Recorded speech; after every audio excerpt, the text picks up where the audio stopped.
प्रमुख घराने सामने हो तो सभी लीडर को डर लगता है। तो भाई डरे हुए नेताओं को क्यों चुनते हो? निडर लोगों को चुनो जो बेबाक होकर आपकी आवाज बनने का काम करे। अगर आज के दिन से चंपा चाचा बिस्तर में बैठ जाए ना, बेड में बैठ जाए, घर में खटिया में बैठ जाए, तो उनकी 5 पुश्ते आराम से बैठ के खाएंगी। बगल में रघुवर दास जी हैं, मुख्यमंत्री रह चुके हैं, गवर्नर रह चुके हैं, कई बार वो भी मंत्री रह चुके हैं। हमको लगता है 5-6 बार विधानसभा भी जा चुके हैं, यानी विधायक बन चुके हैं। फिर भी उनको चिंता है कि अपनी पुतोहू को टिकट देके विधायक बना दिए। हमारे इस राज्य के और एक मुख्यमंत्री बहुत नामी चेहरे केंद्र में भी मंत्री रह चुके हैं, उनको भी चिंता है कि अपनी पत्नी को इस बार टिकट दिला दे। पोटका से उनकी पत्नी लड़ी।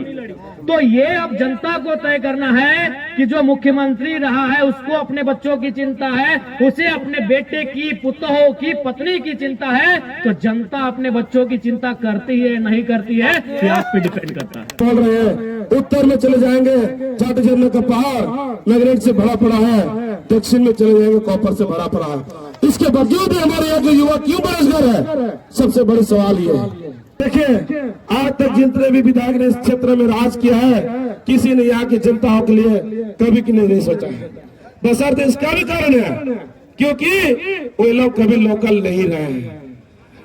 कि अगर इंडिया गठबंधन को ये सीट ना मिले तो सरकार गिरने वाली नहीं है।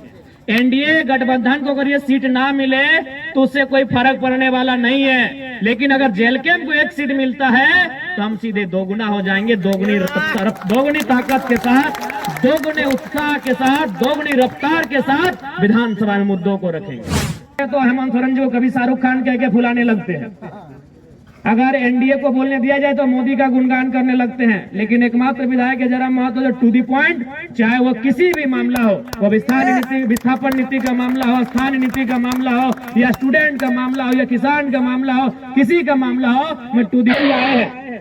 चाहे बाबूलाल दादा रहे, चाहे सोमेश दादा रहे, जनता इनको व्यक्तिगत रूप से पसंद नहीं कर रही।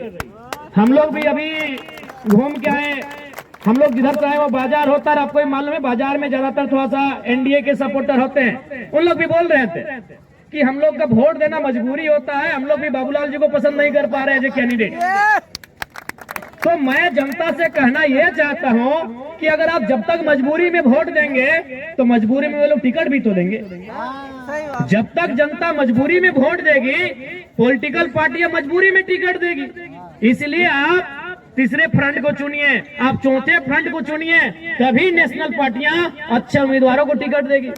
आप जो शिकायत करते हैं कि भाई हमको कैंडिडेट पसंद नहीं है, तो आप खुद कहते हैं कि कैंडिडेट जो भी रहे हमको मजबूरी में वोट करना है हमको। इसलिए मैं जनता से भी कहना चाहूंगा कि अगर आप बदलाव चाहते हैं, परिवर्तन चाहते हैं, तो इस बार पार्टी के आधार पे नहीं, कैंडिडेट की योग्यता के आधार पे वोट करें। मैं सभी से आग्रह करना चाहूंगा।